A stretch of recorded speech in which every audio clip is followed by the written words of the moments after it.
दीपक रमेश लोखंडे आहे. मी साबरवाडीत राहतो. आम्ही या ठिकाणी 2 एकर कोबी पिकाची लागवड केलेली आहे. सतत बदलत्या वातावरणामुळे अळी व करप्याचा प्रादुर्भाव जास्त प्रमाणात झालेला आहे. सततच्या क्लायमेट बदलामुळे आम्हाला बुरशीनाशके, कीटकनाशके अतिप्रमाणात वापर करावा लागत आहे.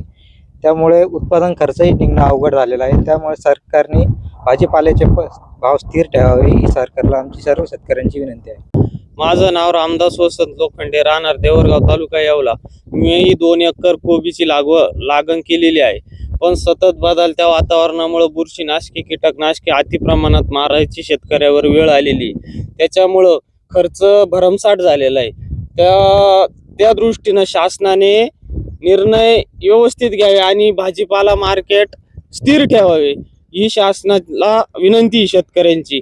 आणि अवकाळी पाऊस जास्त झाल्यामुळं मक्का, बाजरी, सोयाबीन या पिकांचा उपळून गेलेले रान याचे तात्काळ पंचनामे करावे अशी शासनाच्या आमची प्रार्थना आहे.